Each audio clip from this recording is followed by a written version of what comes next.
Selamat berjumpa lagi dengan saluran YouTube kreatifku.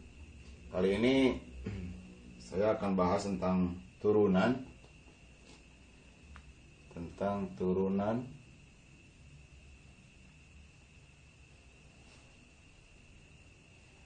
Turunan ini adalah pengukuran terhadap bagaimana fungsi berubah seiring perubahan nilai input. Atau secara umum, turunan menunjukkan bagaimana suatu besaran berubah akibat perubahan besaran lainnya. Proses dalam menemukan turunan disebut diferensiasi. Jadi prosesnya untuk menemukan turunan adalah diferensiasi. Biasanya kalau itu diferensial gitu kan. Nah, misalnya saya mempunyai suatu fungsi y dari variabel x. Jadi misalnya seperti ini, y fungsinya dari variabel x, suatu x, maka turunan dari y terhadap x dapat dituliskan seperti ini, berhubungan dengan limit ya. Limit suatu konstanta mendekati 0, delta y, delta x, ya. Limit h mendekati 0, fx ditambah h dikurangi fx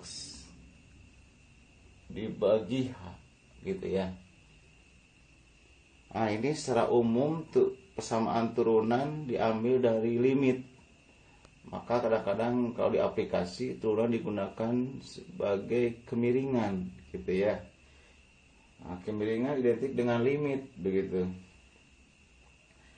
Nah, ada beberapa macam simbol dari turunan. Ada yang simbolnya aksen, ada juga yang dx atau d suatu variabel gitu ya, baik x ataupun yang lainnya. Jadi simbol turunan ini bermacam-macam gitu ya. Nanti lebih lanjut ada lagi yang Leibniz gitu. Nah, biasanya simbol turunan ini yang umumnya adalah y aksen atau diferensial d ya, suatu fungsi y untuk variabel x, begitu. Jadi itulah turunan yang sering dijumpai gitu ya, simbolnya pada matematika ataupun kalkulus, gitu. Nah, bagaimana aplikasi turunan yang ini terhadap soal? Jadi bagaimana ya aplikasinya dari persamaan ini, limit dari suatu fungsi untuk turunan. Saya ambil contoh yang paling mudah seperti ini.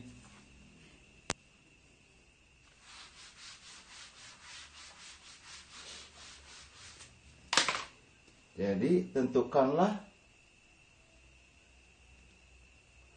turunan dari fungsi fx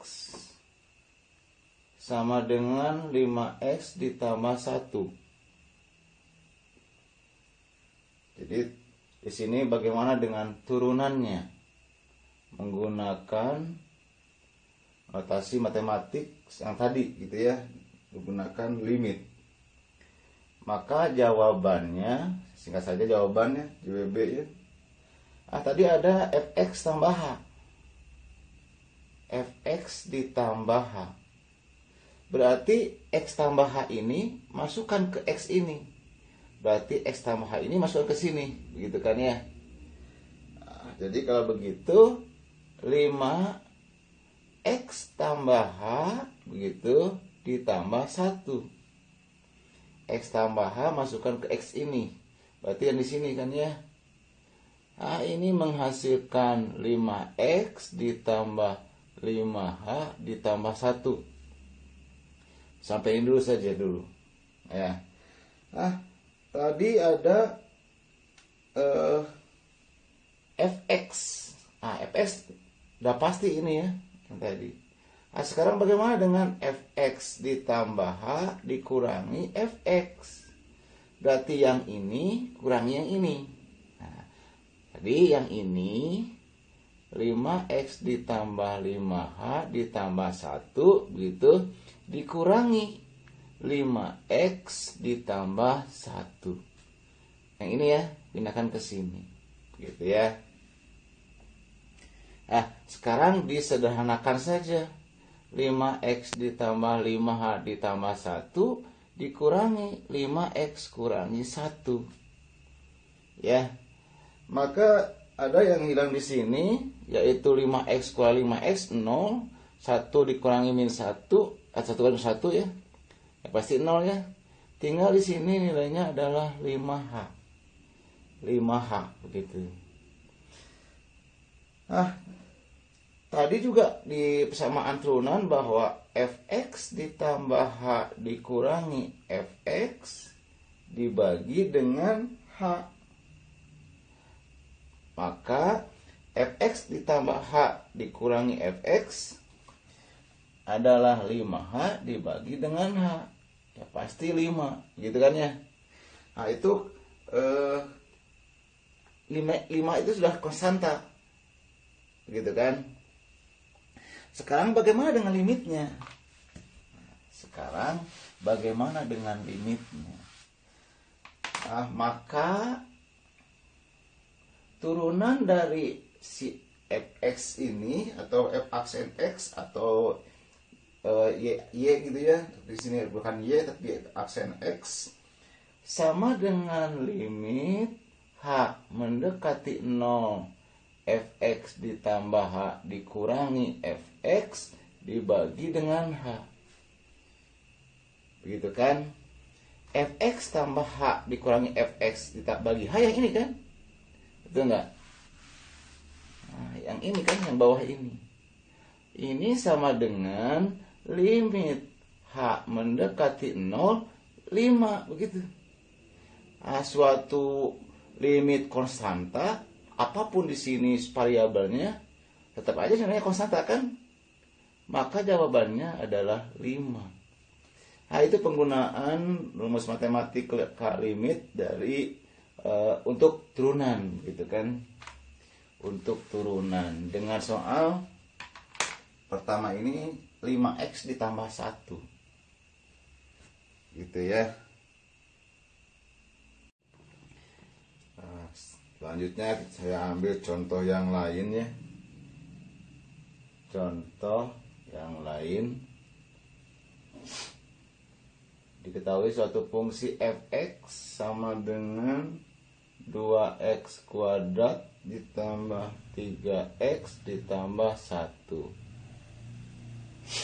Tentunya ini bagaimana turunannya x menggunakan aturan tangensial gitu kan. Nah, maka jawabannya tadi fx ditambah h begitu. Maka 2x ditambah h dikuadratkan 3x ditambah h ditambah 1. Gitu kan ya. Dibuka saja pangkatnya, jadinya x kuadrat ditambah 2xh ditambah h kuadrat ditambah 3x ditambah 3h ditambah 1. Ini sama dengan 2x kuadrat, kalikan ya, dalam kurungnya dibuka, 4xh ditambah 2h kuadrat ditambah 3x tambah 3h ditambah 1. Nah, ini tidak ada yang sama ya. Semuanya berbeda suku-sukunya. Biarkan saja. Nah, sekarang bagaimana dengan fx ditambah h dikurangi fx? Berarti yang ini semua dikurangi yang ini. Ya, 2x kuadrat ditambah 4xh ditambah 2h kuadrat ditambah 3x tambah 3h tambah 1 dikurangi 2x kuadrat ditambah 3x tambah 1. Sekarang buka negatifnya. Ya, kita kurangnya. Berarti sedikit geser ke sini ya.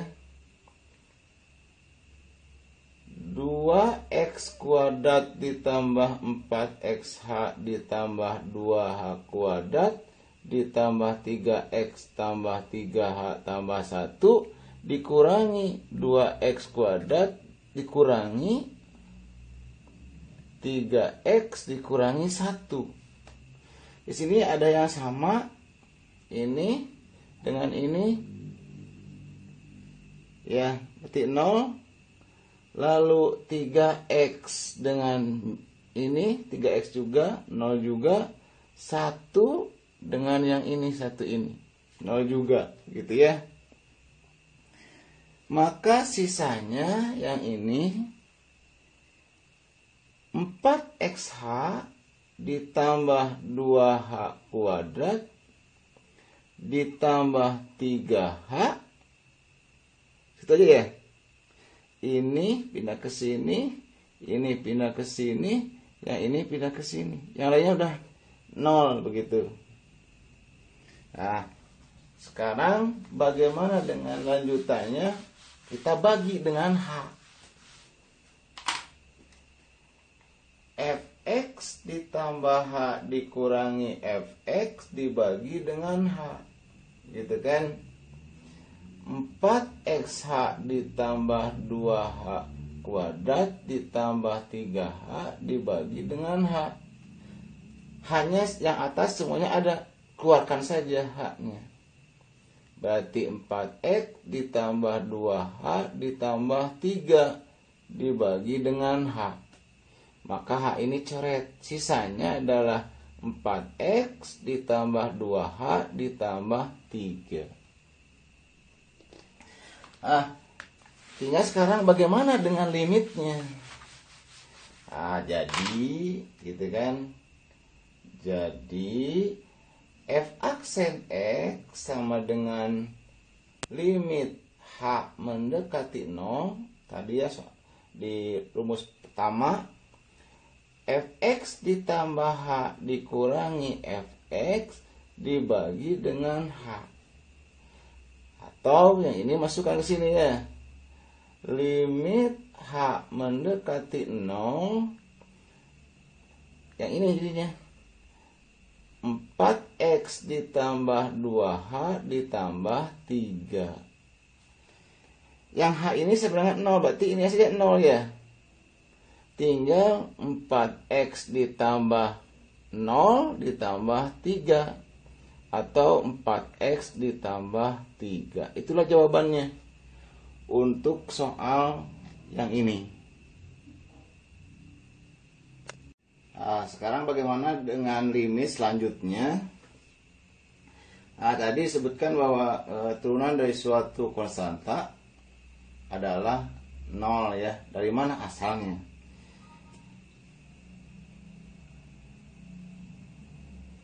Di suatu fungsi konstanta, misalkan fx sama dengan c.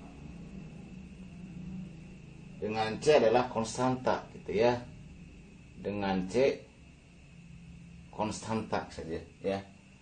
C konstanta. Konstanta atau nilainya konstan gitu kan. Bagaimana dengan turunannya? Turunannya. Maka buktinya adalah f aksen turunan ya tadi, langsung saja limit suatu limit delta x mendekati 0, fx ditambah delta x dikurangi fx dibagi dengan delta x. Tadi sebelumnya bahwa fx tambah h gitu kan, kurangi fx dibagi dengan h. Sekarang si h-nya diganti oleh delta x. Karena Yang namanya limit adalah mendekati. Delta adalah mendekati, pendekatan gitu ya. Delta X berarti pendekatan. Nah, di fisika ada D gitu ya.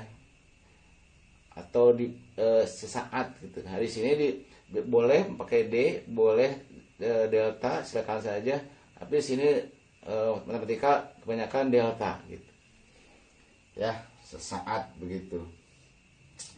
Nah, karena suatu fungsi ini tidak tergantung X, ya, tidak tergantung X di sini untuk konstanta, maka limit ini langsung saja. Limit delta X mendekati 0, langsung fx tambah delta X-nya tetap konstanta, begitu. Lalu fx-nya sudah pasti konstanta. Lalu delta X-nya, begitu kan ya, begitu. Maka ini sama dengan limit, atau langsung saja ya, limit delta X, bolehlah limit delta X mendekati 0, ini 0 ya, dibagi dengan delta X. Kalau delta X-nya masukkan 0, ya pasti 0 per 0 ya. 0 per 0. Maka nilainya adalah 0. Jadi, suatu konstanta diturunkan, gitu kan. Jadi, suatu konstanta diturunkan akan menghasilkan nilainya adalah 0. Seperti itu. Itu adalah turunan, gitu ya, dari suatu konstanta. Nah, sekarang bagaimana dengan suatu pangkat, atau disebut dengan teorema pangkat? Turunannya bagaimana dengan pangkat? Pangkat ini kalau dijabarkan dengan turunan atau dirumus turunkan dengan penurunan gitu kan ya. Di sini sebenarnya dibuktikan lah ya. Kan panjang cara pembuktiannya. Saya ambil saja persamaan jadi saja. Bila suatu fungsi fx sama dengan ax pangkat n gitu ya. Ax pangkat n, maka turunannya dari X adalah A N X N kurangi 1. Nah, ini rumus umum gitu ya, turunan untuk pangkat. Dengan A-nya suatu konstanta pastinya. Konstanta. Atau nilai gitu ya yang konstan. Bagaimana pembuktiannya? Silakan ya, banyak di buku-buku pembuktian untuk ini. Saya ambil contoh saja. Yang paling mudah adalah seperti ini. Ini yang paling mudah. Bagaimana turunan dari suatu fungsi? Saya ambil sekarang Y ya, supaya mudah. X kuadrat. Gitu ya. Maka jawabannya di sini gunakan yang ini. Nah, begitu ya. Dengan fungsi dengan persamaan yang ini. Nah, X pangkat N. Berarti A-nya adalah 1, N-nya adalah 2. Untuk soal ini.